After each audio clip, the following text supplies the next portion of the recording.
Hi again, everyone, and welcome to Real Conversations in the QC. I'm Redrick Terry. Thanks so much for joining us. The Juneteenth holiday is almost here, and there are many events and programs happening around the Quad Cities area to celebrate. On today's show, we're going to speak with several organizers about what we can expect. We'll also head to the kitchen for a look at some common Juneteenth foods and learn why they're so important to the culture and history of this holiday. All that and more is ahead, but first let's take a look into the history of the Juneteenth holiday itself. It all started in 1865 when federal troops made their way to Galveston, Texas on June 19th to pass along a message to the remaining slaves in this country that they are now free. Word did not travel fast back then, as this happened more than 2 years after then-President Abraham Lincoln issued the Emancipation Proclamation. That date, June 19th, turned into a yearly celebration soon after, marked by cookouts and community-focused entertainment. Juneteenth is considered the longest-running African-American holiday, but it wasn't until June 17, 2021, when President Joe Biden signed the Juneteenth National Independence Day Act, making it a federally recognized holiday in the United States. But that hasn't stopped Juneteenth celebrations from happening both here in the QCA and all over the country.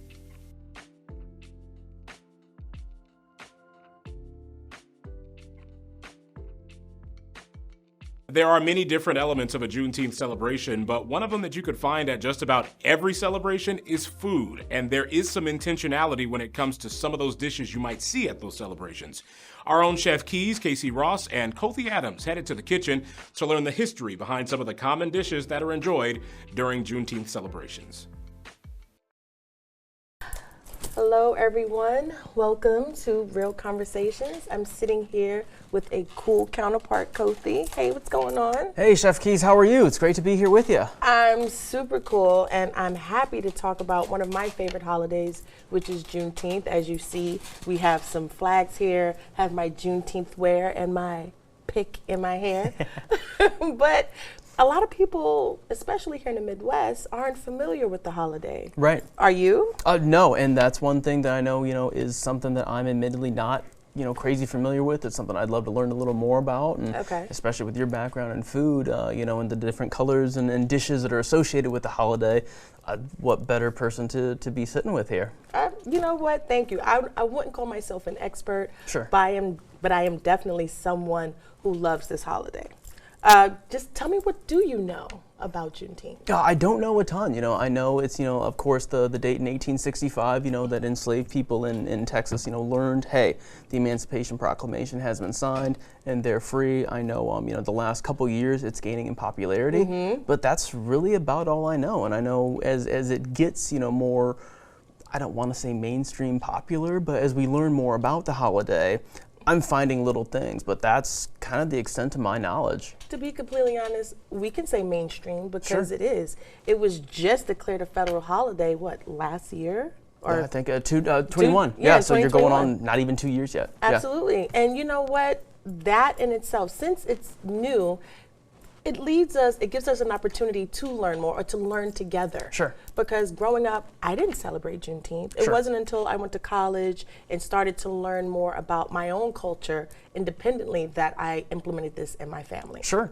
And the colors, red, black, and green, super prominent. I use it in my text messages. Yeah, sure. I use it in my emails because it is the heart of who I am. Right. And we have right here in the center, we have the Pan-African flag. Sure. And the red, the black, and the green, it embodies the blood of our people, the black for African-American people, and the green from the homeland of Africa, and it's the African diaspora. So I'm super, super, super, super blessed to be able to celebrate this and be a part of this culture. Yeah. Now, the cool thing when it comes to food, like any culture, we all use food in order to commune, to celebrate death, weddings, graduations. Holidays. Absolutely. Yeah. When it comes to food, it's a wide array.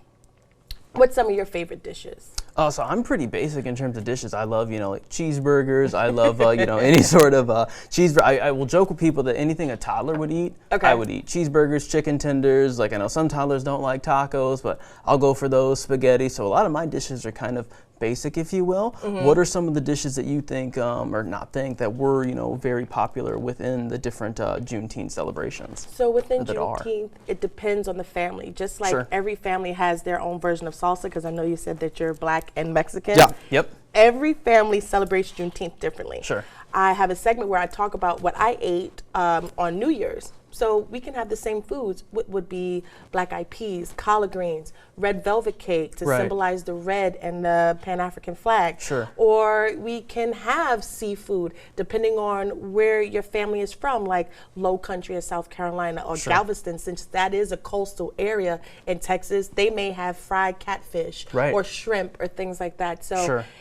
Juneteenth isn't a one-size-fits-all Right. sort of holiday. It's really what you make of it. Sure. And I think people see it and they just think, oh, you know what? Let's just automatically go into soul food, even Sure. though those dishes were prevalent and prominent in our culture.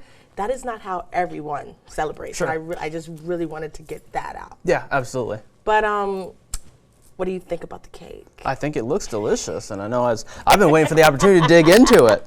So the one thing that I love about Juneteenth, Sure. from me, it's a jubilee. Yeah. It's a way to celebrate, to exalt. I don't want to always get so caught up in the educational side of it. Okay.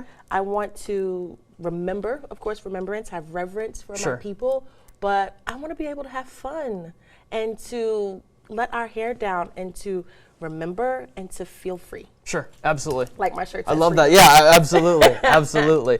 So, what are some of those dishes, that we've talked about, with red being such a prominent color? I know some, part of that background is, to symbolize the bloodshed of the slaves, and some of that history and some of the tributes of red to the different, crops that came over from West Africa. So, if I were to say, hey, if we're having a Chef Keys Juneteenth celebration, what are some of those dishes that I would find? So one crop that came over from Africa is okra. Sure. Most people don't know that, but okra is indigenous to the home country.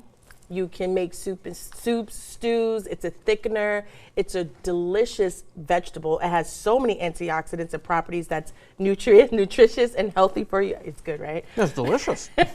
And you can use it in gumbo. A lot of people in Creole, Cajun food, okra is used. You can use it in like fried okra, saute it. I roast it. I put it with hummus to Sure. do like a kind of fusion of soul food and Middle Eastern and Mediterranean dishes. Sure.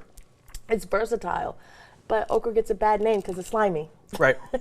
Then you have yams, you have sweet potatoes, you have different grains that are indigenous to Africa that came over. So Sure. when you take that, you create a feast. Right.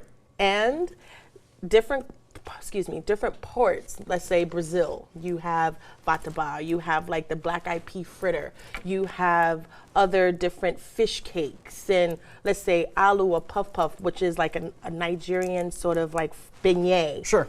You can have all of those for Juneteenth and you'll still be on brand. It's all about celebrating your way. It's not the way, if that makes sense. Well, I like how you said that. There's not a one size fits all. It's, hey, we do It's this, not. this, and this, and that's it. It's what you, I don't want to say what you make of it, but what you and your family, how you decide to celebrate and honor that. Right, and you know what? Juneteenth actually has evolved, the holiday itself. So it started as like a barbecue. Sure. And then it went into pilgrimages. So former enslaved people will gather in Galveston and Sure. then they would, congregate and have a jubilee. It'd be great. And then more people started to come and it started to get bigger and festivals and things like that. Sure. Like Atlanta has a huge Juneteenth festival. Yeah. I know there's some things in New York too, block parties and stuff like that. And then the Pan-African flag was created in 1920s by Marcus Garvey. So Sure. with those colors, then we just integrated those colors into the celebration. Sure. And then into the food as well. Yeah. Absolutely. And I know we even mentioned, I don't mean to cut you off, but some of the plates that we have here, I don't know if they can show that, it's a green plate, we have red, so it's all these, I don't want to say little things, but all these little things that go into it to help represent it, which, and we were talking earlier, it makes so much sense without knowing that ahead of time. It makes a lot of sense because colors factor into so many different things. You have, power colors and, hey, here's your power tie. Here's, red for love. When we were talking about in marketing and branding, how you use different colors to invoke certain feelings or emotions. So that only makes sense that feelings and emotions obviously translate to food real well. So. And everything has a symbol, just like within the civil rights movement and Black Power movement, we have the fist that I'm wearing on my shirt and in my pick. Now, this fist, it was all throughout history. It goes back to Europe where Europeans use the fist and you use it for solidarity. And we take that and you painted it black and that's what we come together. And food is another symbol of that. So I'm super appreciative that I was able to learn these things. Yeah. And if you're willing to do the extra legwork and be present, I think Juneteenth as well as other cultural holidays would be a great service. Yeah. And learn about it in school. Absolutely, absolutely. Well, I'm appreciative of you being here with us today and, helping to share some of that knowledge and obviously food, and I say educate, but to educate me on it because it's something that, again, I, along with a lot of people, might not be as familiar with. So it's great to be able to use, I don't want to say use you, but have you here as a resource and help share a lot of that knowledge. Well, thank you. I appreciate that. Absolutely. I really, really do.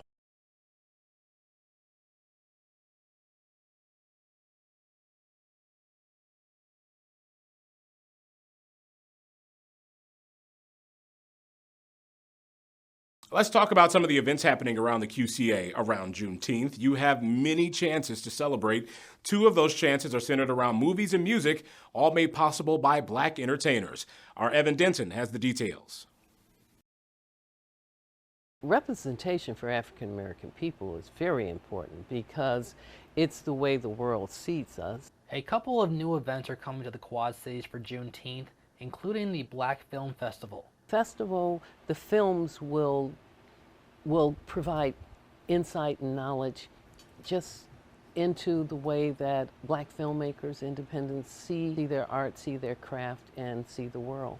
According to Arizona State, in 2022, just 6% of writers, producers, and directors of U.S.-produced films are Black. If your story is always being told through the eyes of someone else, one, it's not as authentic. Two, it does not, capture all the things and the little nuances of what it means to be Black, and then what it means to be Black in America. Elsewhere, the Common Chord and Lincoln Center are putting on the Rhythm on the River event, highlighting Black musicians and voices in the local music scene. White artists were a lot more marketable in the past, and some would argue still are today. And a lot of opportunity was missed by the Black artists that actually contributed to our music. One of the performers is C.J. Parker. We are the creators of so many different genres and so many different things started with Black people, right? So we want to make sure that that is the forefront because that's kind of ignored sometimes when it comes to jazz or blues or things like that, that the originators of those music, it was African Americans. Just a couple of the new events coming to the Quad Cities for Juneteenth. Have to control our narrative. We need to be able to project our own image. For Real Conversations, I'm Evan Denton. Another part of the festivities deals with the kids, specifically a pageant that showcases some of the best and brightest children in our community. We're talking about the annual Juneteenth pageant, and our Jasmine Butler gives us a preview and sits down with the most recent winner. It's such an honor to have Miss Juneteenth 2021, Talia Tony Slayer, here with me today. How are you doing, Talia? Good. So, Talia, talk to me about what Juneteenth means to you. It means to me that since that was the day that all slaves were free, that was the day that we finally got to have equal rights with everyone else. Yeah, that's super important. And that's really great that you understand that. So, tell me about what it's been like being Miss Juneteenth for 2021. 2020, because you've had a long time serving as Miss Juneteenth, right? Yeah. So what's that like? It's like a really fun experience because I get to inspire other girls and like meet other people and explain to them what the Miss Juneteenth pageant is all about. Mm-hmm. So why did you want to participate in the Miss Juneteenth pageant? My mom had gave me the idea at first, and once I looked into it a little bit more, I was like, I want to do this because I haven't been to pageant before. Yeah, so this was your very first pageant, yes. And you won. How cool is that? So describe to me what it was like being Miss Juneteenth. It's like, I don't know how to explain. It was like a really good feeling, and it was like super cool experience. Yeah.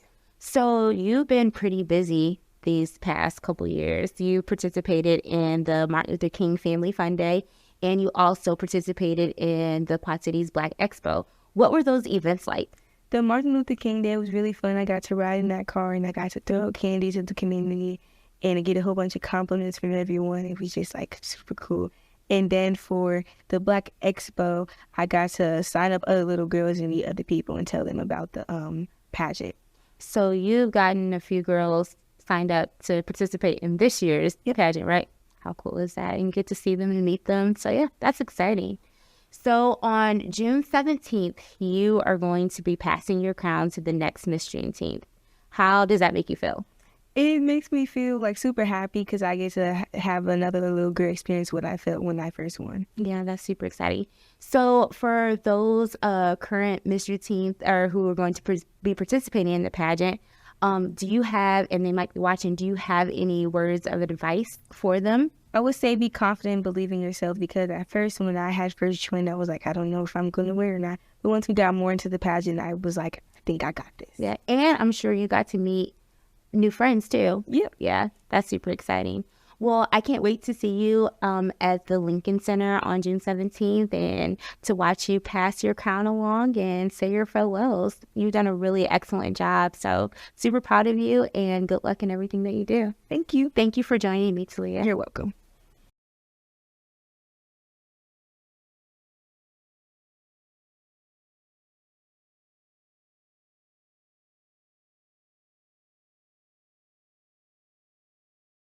Faith, freedom, and fatherhood. It is a yearly event that happens around Juneteenth, and it has special meaning here in the Quad Cities. Our Tim Stinson sits down with one of the people behind this event as we learn what makes it so special, especially during this time of year.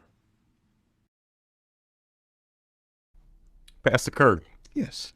Thank you for coming today. Thank you for having me. Thank you. Thank you. I want to introduce you to our audience. This is Pastor Kirk with Third Missionary Baptist Church here in Davenport, Iowa, but also he is with the Lincoln Center here in Davenport. And today we just want to have a conversation of the Juneteenth celebration that is coming up here. And it's coming up soon.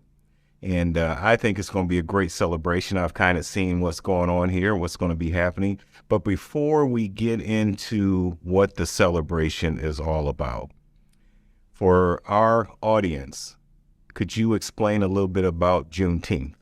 Well, Juneteenth is that celebration of the emancipation of the African Americans, and it's the day in Texas they were notified that the slaves were free, and they've taken that day and used it as a time of celebration that, that the slaves have been freed. So for us, it's a very important day, Mm-hmm. Mm-hmm. And I know a lot of states and businesses just recently, the past few years, have started recognizing that. But some of the research that I've seen, it's been recognized within the African American community since like 1866. That's correct. So it's been a while and things. So I thought it's just good to kind of there's some people in the audience that might not have known that.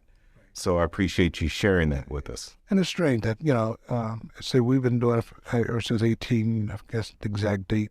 But it's that time, and it's a celebration. It's just like the 4th of July. It's that celebration, that time of remembrance of, and so that's why I think it's so important that, even in our community here, that we in the last few years, we've expanded it because it just accomplished so much in our community. Mm-hmm. Mm-hmm. That's wonderful. And that's wonderful.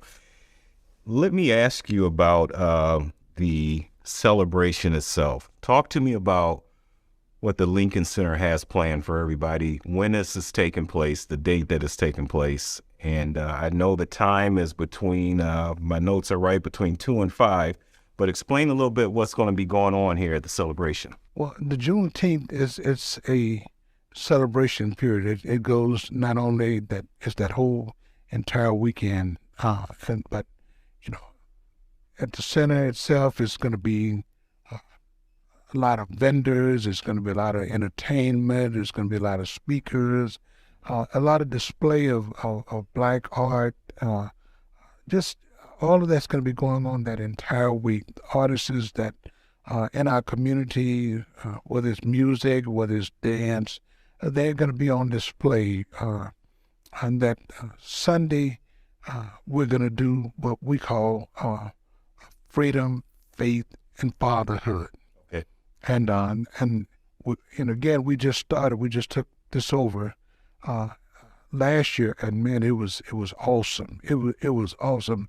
The thousands of people who came through there. It was. I just can't begin to tell you how awesome it was. But this part that basically that I'm kind of focused on is that faith, freedom, and fatherhood part of it. It's a time to celebrate the men of our community.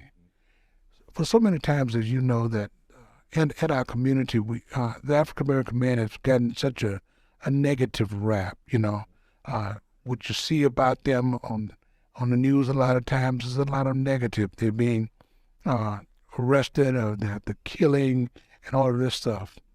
And so we want to emphasize, and we started last year, and recognizing individuals who have really made a difference in our community.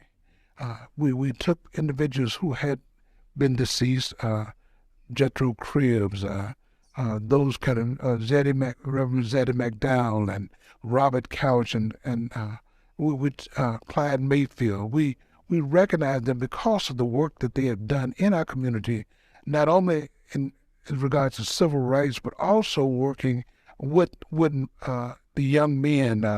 Clyde was on the school board and just did something in Jethro Cribbs and his business, hired a lot of people and just did a lot of things for civil rights. And we were able to highlight those individuals and say, look, in our community, you have people that are doing and who have done and who are doing some great things in our community. And sometimes those names are not heard, they're not highlighted. And so it gave us that opportunity to highlight those individuals. And so this year is the same thing. That was different. As last year we focused in on individuals, and they were all had deceased. And so I thought about it, I said, well, we got people who right now who are doing things. Right now. I mean, people that they're not in the paper, they're not on the news all the time, that kind of thing. We need to highlight those individuals to let our community know that people are doing things. There are men who are doing, they're not all in the newspaper for doing bad things, And so that's what we're going to focus in on. We have, I don't know if I should give those names away because we have not contacted them. Let's hold on to those names. We all but these individuals, and I'm very proud of the work that they are doing now in our community. And so we give a chance so that other people can see, hey, these guys are doing it. I see them every day. I just didn't know they were doing those things.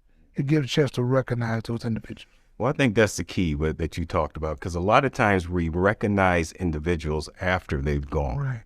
And it's great. The people we're going to recognize this year, they're here now. Right now. So names are probably known out there as far as when the names come out, but a lot of people don't know what's going on behind the scenes, everything that they're doing. So I applaud what's going on here. I think that's excellent. I think that's going to be good. I'm looking forward to it. The idea came from out of in 2000. I think it was 2009. I was invited to the White House by then President Obama. I was a single father. President Obama I had met, during the campaign and those kind of things, and so he started what called Responsible Fatherhood Initiative. I was invited to come to the White House because I want to recognize responsible fathers who are doing things in the community. So I had my son Kenneth. He was 13 at the time, and we journeyed to Washington, and it was awesome to be able to be a part of his introduction of the responsible fatherhood, and that stuck with me. And and doing this, and then hopefully to come out of this, even this in June, to have more of a community-wide initiative of responsible fatherhood. To say, these are some, to help fathers become better. Because every man that is not a deadbeat dad, Exactly. But we need to help them and provide tools to help to make them better, give them people to be around to help to build them up. So out of this, I will begin to put together a program which will be entitled also Responsible Fatherhood, but this is why this is so important. As I said, a lot of times you only get the negative of what, especially in the African American community, what they do. This gives us a chance to highlight them, to say, and to provide resources for them to help them become better fathers. We always talk about our community. We want our communities to be better, but you can't have a better community unless you start in the home. That's true. That's where everything starts at. Yeah, that's the way I was raised. Yeah, that's it. And that's how I would like to raise me if my wife raised our boys. Yeah. Okay, yeah. And thank God for all these programs that they got out there, but it starts in the home. It starts with fathers who's responsible for their children and raising their families in the right direction. Some of them don't have good role models, and so we have to begin now to surround them with people who are those role models to help them to become better being fathers, give them the encouragement, give them those things that they need to be better fathers. And so that's why, we're going to push this initiative even in this section of our Juneteenth celebration. All right, this is kind of starting some things off here. Right. I'm excited to see where we go from there. We're going to have to talk off camera more about that. It got to be more than a 1 year thing. Yes.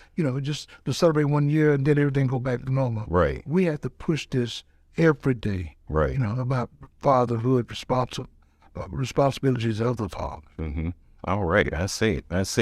Let me ask you this, Pastor, because some people might say, okay, it's a Juneteenth celebration, so I'm not of African American descent. Mm-hmm. So, is it open to everybody? Oh man, yes indeed. And we showed last year. It was people from all the city. It was they were there. It's just a celebration. It's as if, even though I'm not Hispanic, I can celebrate other holidays. And so it gives everyone a chance to come together, and that's what it's open to everyone. I guess that's the course. Yeah, that's it's open to everybody, right. And we're looking to have just awesome time and celebrate the diversity that exists in our community. That's awesome. That is great, and thanks. I do want to say, and we talked about it, it is open to everyone. There's free entry and parking. Correct. Okay, and food vendors are going to be there, so there's going to be some good eating going on. You know it. Okay, all right. I'm from the South. Yes. I know what good eating is. So we know what that is. Yeah, we know what that is. Sometimes I'm trying to hold that in there, but we know what that is and stuff. Okay. And you said performances will be going on, and I just look. I did come last year, and I was just not amazed, but amazed at the amount of turnout and the diversity of individuals that was there. That was great. And going back to the food was good too, and it had some other vendors there selling some goods as well. So that's good things. What else would you like to tell us about the celebration coming up? Well, the celebration again is for our community. It's for everyone to come together and let's celebrate our diversiveness, inclusion, all of those things that we talk about, but we don't actually sometimes work on together. And so we can come together. It's an idea of coming together. It's not under any umbrella other than the fact that we are here together as a people, and the final analysis, we all are just one people, and so we can all come together and we can celebrate the diversity of everyone. And so that's why we make sure that it's open to everyone. So I'm just excited. I mean, and you was there last year. Yeah. Man, it was an awesome time. It was. It was hot, but it was fantastic. I was waiting for that to come up because it was hot. It was hot. It was hot. You know, I had taken a handkerchief with me because, I was in the car, it was hot, and I got out there and being around, just sweat was coming down. But, you want to be a part of that, as this is our community, and it is a community, and it is diverse. So let's get together. I think it's going to be a great celebration. I plan on being there. The times and the date, I talked about it's at the Lincoln Center. That's 318 East 7th Street. And it's going on from 2 to 5. And I have down June 19th. Okay. And that's the time. If that changes, we'll have it updated on our website. You can go to our website and find out the updates, or go to the Lincoln Center. And I like to call it the whole name. Yes, please do. TMBC Lincoln Resource Center. And the TMBC is the very important part in that. Okay. It's an acronym. It stands for Together Making a Better Community. A lot of times we leave that part off and just say Lincoln Center, but it's there for a reason. Mm-hmm. Because together we make a better community. TMBC, Together Making a Better Community. Now our church is TMBC, which is Third Missionary Baptist Church. Mm-hmm. But that, just a play on words, but that's what it stands for. That's what, when you go there, we have, diversity within the building itself and the things we do that outreach in our community. All right. Thanks for making that note. I appreciate it. I appreciate your time, Pastor. Well, thank you, sir. Thank you for having me. All right. I truly appreciate it. Yes.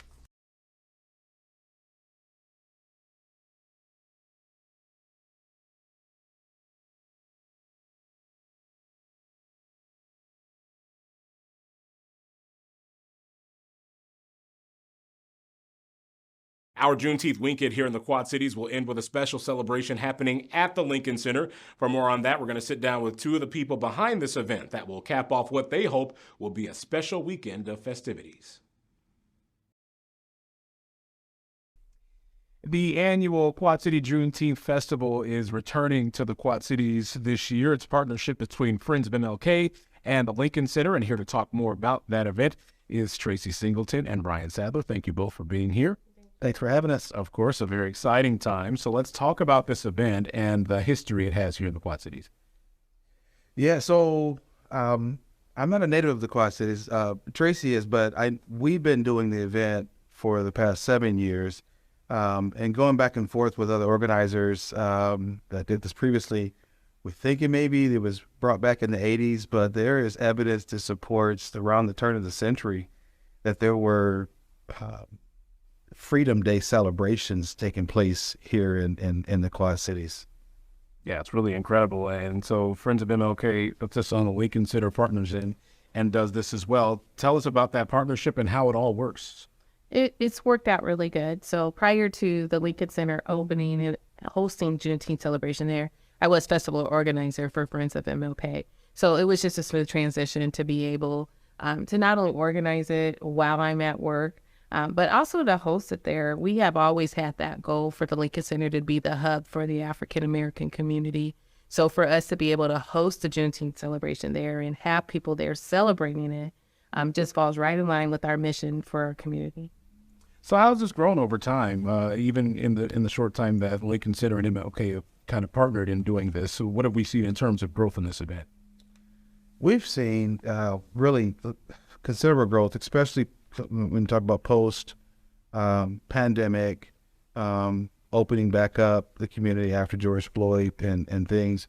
And so we've had the last few years crowds that really kind of overtook the parking lot there at the Lincoln Center. I think we see not only Black businesses, but we see other businesses and other community resources that show up at this event that may be catering to or addressing some issues or needs within the Black community. And so, for us, for our Juneteenth festival, we like to see anyone, to learn more about our history. We don't talk just about our Quad City history, but we talk about the meaning of Juneteenth during the program as well. Yeah. And I like what you brought up too. It's not just businesses that have goods to sell. You're also getting community resources.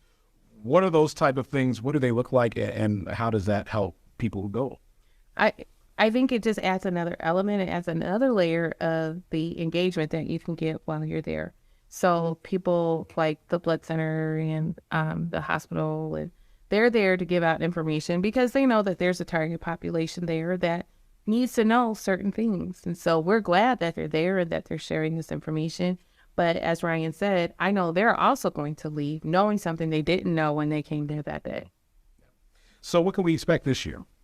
Well, it just keeps getting bigger and bigger. So as you said, we kind of outgrew that parking lot. So this year we have shut down Pershing, and we'll be using the extra lot that's across the street as well. So we're opening it up a little bit more. We are moving some things inside the building so that it's an indoor-outdoor type of event. But we're just excited to continue with the tradition, but always try to add on a different element each year. So we do have a band this year that's closing us out, and it's a local favorite. So we anticipate a lot of people being there for that. Tons of good food with our food trucks. Those resources, activities for kids. Our Miss Juneteenth pageant is back after we took a year off for that.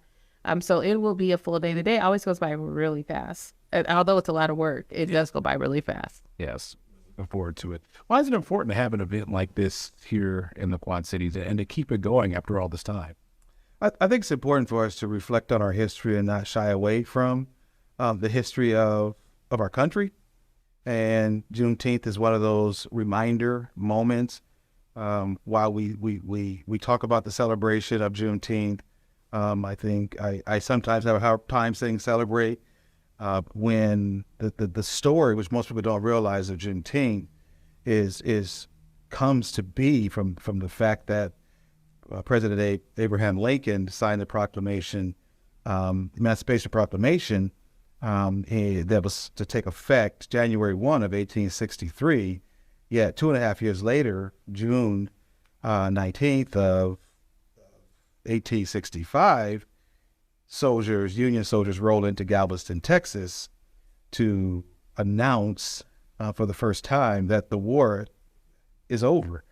And so then there's this celebration that the war is over. So it's important for us to remember that, because it's kind of the story of us as a country and some of the marginalized or a Black story of getting some of the message, not all the message, and the story of oppression, but also the story of perseverance. When we look at all the wonderful stories and the things that Black Americans have contributed to this country. So that's where the celebratory piece comes in for me. And so I think it's very important that we continue to tell the broader story, but then also tell stories and see what we can celebrate here in our very own Quad Cities. Yeah. And going off of that, I think sometimes other groups of people might hear that and hear the reason behind Juneteenth and why we celebrate it and might think, well, is this celebration really something for me? So who is this celebration for? It's for the entire community. It truly is. I always say engagement plus education equals understanding. And if you don't come, you don't engage, you don't learn, you'll never understand. But if you give yourself that opportunity, that space to learn something new and maybe get out of your head and what you always thought, it's an opportunity to have a different perspective on things. And beyond the bad of how this happened, as Ryan said, it's a celebration of resilience, of perseverance, of never giving up. Even when everything is stacked against you, you still continue to thrive and to succeed. And that's what we like to show with our celebration. So there's Black History Facts. We tell the story of Juneteenth, but we have all these wonderful businesses and all this wonderful food and all these kids and their talent. And you just really get an opportunity to see a different perspective. Our story is not always told from our side of things. So this gives us that opportunity to share our story. You both are obviously heavily involved in this program. What kind of reaction do you get from the community when you put this program on every year? I've got nothing but positive responses and thank yous for continuing the festival. I think people love, as Tracy talked about, this fact that we're getting together. and as a community, it's a festival, and that's what it is. And so you have all this wonderful food and entertainment and so forth, and community resources that we're learning about, coupled with this history. And so I've had nothing but positive responses and thank yous from the city of Davenport to Davenport Police Department to agencies that cross into the Illinois side as well. Favorite part of the event? And give you both a chance to answer that. When it's over, no. For me, it is that gathering of community. It's almost like a class reunion because you'll see people you haven't seen, especially coming out of COVID, our first one out of COVID. But it is that opportunity to look out and see all the people there and know that everyone came together for a purpose and that we're enjoying it, we're celebrating, we're learning, and we're coming together. I think for me, the seeing the vendors and seeing them, whether they're retail selling something or non-retail or community resources, seeing the interaction that they have with people that they would not otherwise have interaction with, it ranks up there. That's probably two, but number one for me is probably seeing when we have our youth on display and seeing them shine in their element and hearing the response from those that are watching, and that just brings me joy. It's about the babies in a lot of ways. Absolutely, very important. And one of the really cool things about this event, as you mentioned, is how it evolves, and it continues to evolve, and there's different elements that are brought on every year. Where do we see in terms of the future of this event? What would you like? Let me tell you, we want a parade. A parade will happen within the next couple of years. I want horses. I don't know if that's going to happen. I've always wanted strawberry soda because that's a signature item for Juneteenth, and hopefully we'll have that this year. But we'll just keep continuing to add on. And there's a whole lot of other events. So post George Floyd and post this becoming a national holiday, you do have a lot of other things that are taking place that week. And gratefully, people have respected the community celebration and have said, no, that's you guys, but to be able to participate in everything that's taken place for the whole weekend is something that has definitely evolved since we started doing this. So for people who might not know about this event, might not be familiar with it, how do they get involved?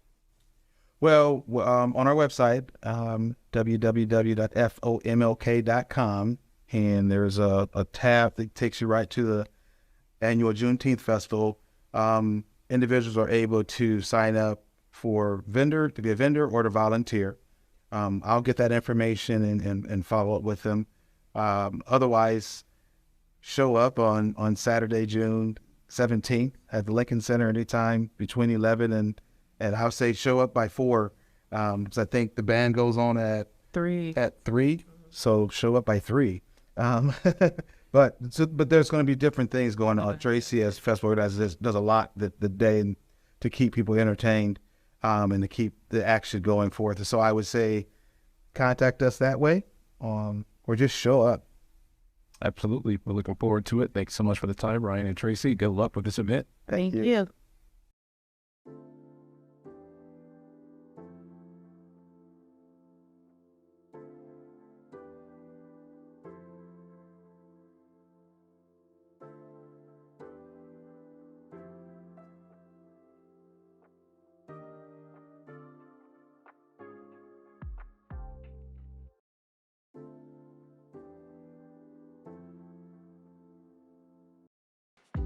Today's program is brought to you in partnership with Together Making a Better Community at the Lincoln Center.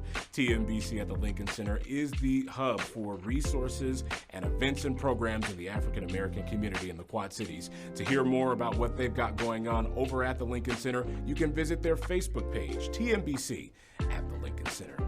That's going to do it for Real Conversations this time. Thank you so much for joining us, and we hope to see you next time. Have a great day.